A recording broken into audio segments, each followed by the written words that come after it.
I am DM Zone. This is Gamers Oasis. Let's get into this.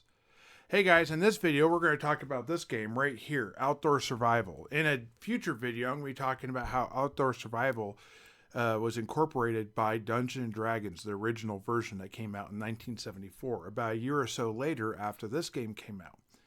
I think that is an interesting story for its own time. We'll save it for that video though. Okay, so let's get into how this game works specifically.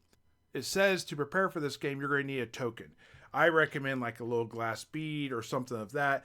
They have all sorts of chits, counters, that type of stuff. I'm going to just refer to it simply as tokens moving forward. Whatever you use, a miniature, whatever, I think it's just fine. I think it's great. It's within the spirit of the game. There are scenario cards, a total of 5 different types. Each one of these creates its own specific set of rules or conditions for winning. We're going to start with card number 1, which is the Lost rules. That's considered to be the most basic of all the rules out there. The game also says that basically each one of these cards is like playing 5 different games. And I guess they're right. I mean, they're definitely different. They definitely have different objectives, but I don't know if they're complete whole games by themselves. That might be a stretch. So the game consists of a cardboard map. They call it a map board. Let me pull it out real quick. So this map board is actually made up of 3 strips like this. This is one of the 3 strips. And it has this little base on it right here. It says 7. We're looking for base number 5. Well, here's base number 6, and this is the eastern half. So this board here would be facing like this. This is north and south, and this is east and west. I'm guessing the last one in here is going to be the middle board. Ah, yes, and here's the middle board. You can tell it's the middle board because there's no borders on either side. And the very middle, right here, it has a 5.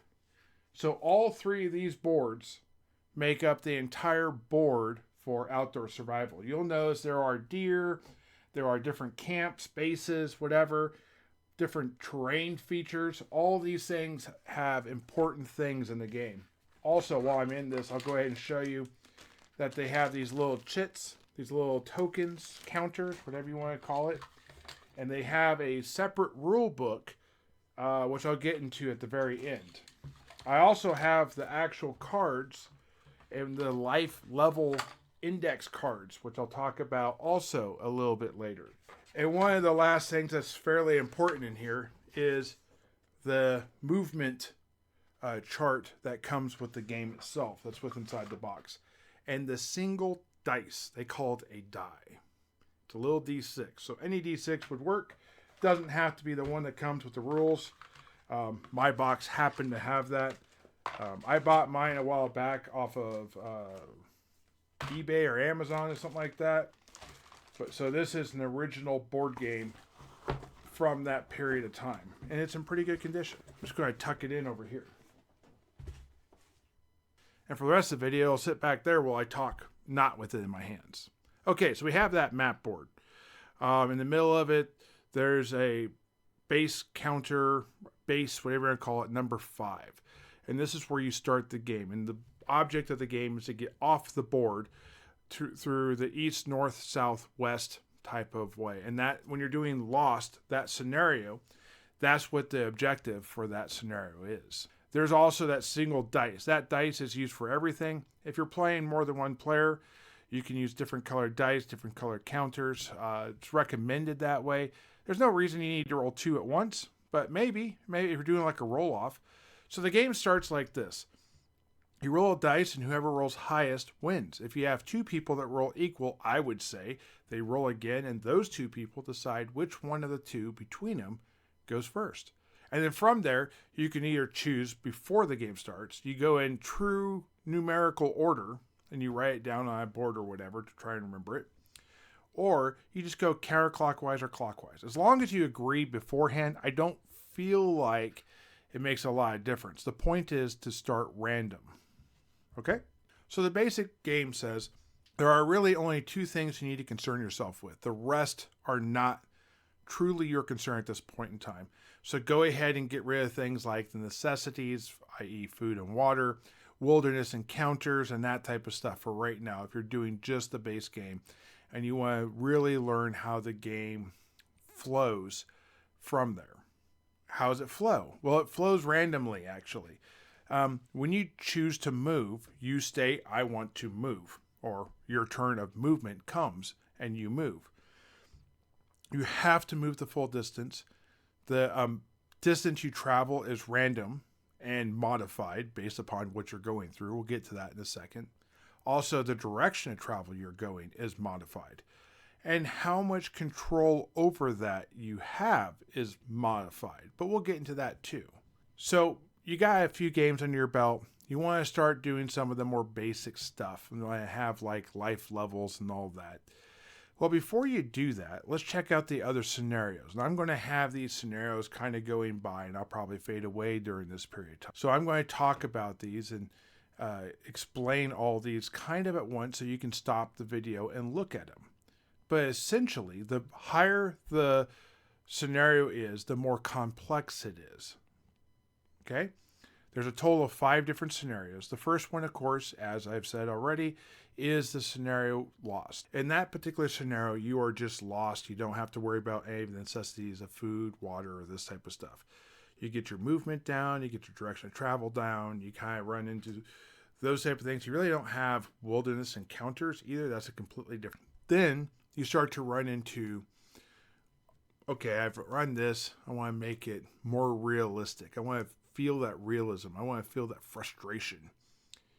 Well, now you go into survival. And survival is where you start to take into account things like food and water and this type of stuff. Some point in time in this, you can add in wilderness encounters and you can have your whole thing set up that way, where maybe the weather changes or maybe a wild animal is encountered and you have to find maybe a way to hunt something or something of that nature. Those type of things. The third scenario is called search. And in this one here, you are looking for the lost party who is either or represented or playing under scenario 1 or 2. And in that one, when you find them, the game is considered ended. You then have the way to get them out without having to play through it. And that's the end of it. And that's the victory conditions.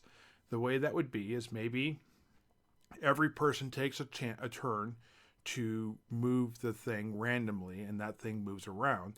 And then each person at the table plays their own character, and they move themselves to try and find or get the lost party. So that'd be a way you could do that. There's no real specifics. They kind of say one person could be the lost, the other one could be the party that's searching, or you could just make it completely random or change who has the possession of it. Essentially creating some point where 2 or 3 groups are coming in and they don't have a choice. They have to go towards someone. And then that could be a little bit of a dynamic, fun game. And then once you get there, boom, you're done. Now, rescue. Rescue is the same thing as search, except it's not done. You have to then get the lost party off of the board. And it doesn't really get into what happens if you have other parties trying to rescue them too. Like, you can't take them from it. There's no joint victory conditions. Maybe they just travel along and creepily wait for you to fall and then they take over and get them out. I don't know. They don't really go into that. I think some good table rules are well applied in this scenario. Maybe they fight each other to death with rock, paper, scissors or something. I don't know. On Pursue, it's a little bit different. It's kind of like rescue or search, but you're the opposite. You're trying to get away from something that is trying to pursue you. So it's escaping the board while being pursued. And again, in this, you're going to start having wilderness encounters. You're starting to run into the necessities of that. You're going to be using your life level to be able to determine how far you can move and that type of stuff. So let's get into some of this that may not have been fully stated as I was going. Okay, so I talked about the fact that you move in a random direction, you move a random length. The reason why that is they don't give complete agency to the ability of the person moving. Maybe there are obstacles in the way that say this is a hard thing. They don't say you follow the trail right? I don't leave the road. I stay on the road. Taking away that agency a little bit. It's just the way the game plays. When you are truly lost, if you're from your token's perspective, you're not going to necessarily know which way's which. Now, maybe one of the camps, you could roll for like some sort of special loot and you could find a map, or you could find a compass. And if you had a map and a compass, it would allow you to navigate directly off of the board from that point. Maybe not all edges of the board, but maybe a specific board edge. And I think that is a very interesting thing you could add to the game, where, okay, I can go in a straight line. It's just 30 hexagons that way, and that's a lot of days. So yeah. Or I know that if I go to the south of these trees, it eventually turns into mountains, which makes it really tough. So I just need to go straight through the trees and knock out this and avoid the mountains. Maybe those are things you know once you have the map, but it takes away the random direction travel you run into. I think those are some interesting leveling up ways you could do with that. Now, there are some optional rules. I've talked about these a lot as we went. And I spoke about life levels a few times. Life levels is not a one-to-one translation. It is conditioned of lack of food, lack of water, and one might also say the number of days in a row you traveled. Have you rested? Is it day or night? Those are things that may be conditions that could play into if you really wanted to amp up the game. But food and water, frankly, is enough for most players. And I think if you really want to have a fun game, that's all I would really focus on. Okay, so wilderness encounters. There's 3 different types of encounters you can run into. There's natural hazards, there's animal insects, and there's personnel. They have some that are less than others, and like the natural hazards are the least likely to be rolled. And personnel has 1 through 6 available on that D6. So you have, anytime you roll that, you're going to have whatever it is. They're not all negative, though. Some of them are bonuses, which is a good thing. Some of the interesting things I found while researching this game and actually pulling out my box and looking at it is that it gives some actual outdoor survival skills. Part of the thing was this thing was to educate as well as to allow you to have fun and play. This was obviously designed for a group of family members to sit down and play and to have some understanding. This is obviously long before cell phones and GPS. How to navigate your way out of a forest. What do you do when you run into a river? Do you go upstream, downstream? Does it matter? Those type of things. How can you build a lean-to? How can you build a fire? It probably goes more into that than what most games of that time or now would consider appropriate. And I'm not sure I'd want to take on the liability of having stuff like that. And what's crazy is in the back of the book, it gives suggested reading of other people's books to go read so you can be better prepared when you go out into the wilderness. It's a really, truly unique find, in my opinion. I don't know if other games were like that back then, but I found it oddly specific and cool. Now, in this game, each one of the hexagons are 3 miles across. We're about right at a little over 3 miles across. They're 5 kilometers. So that gives you an idea of travel and how far you're going in a day. And that's actually a thing that we talk about a lot in old original type Dungeons and Dragons, is can you really travel multiple 5 clicks in a day? Are you really traveling up to 6 of those? Are you traveling 30 kilometers, not clicks, sorry, 30 kilometers in a day through mountains? No, your mountains would only be, was it 2? But that'd be 2 of those hexes. So that's 10 kilometers. But really, are you traveling 10 kilometers in a day going through mountains? That'd be a tough one. Anyways, guys, I've done a whole thing on outdoor survival type stuff using my D&D stuff. Look for a video with something about Rober in it. I'll try and link to that one specifically so you can get that one as one you can watch. And you can see me basically playing the survival lost version of this, but in a D&D setting. And like I said, I'm going to be talking more about this in the next video that comes out, where I'm talking about how this relates to Dungeons and Dragons. Hope you guys enjoy it. I'll see you guys in the next one. Keep rolling those dice. If you're rolling dice, even if it's a die, in this case a die, just a single die.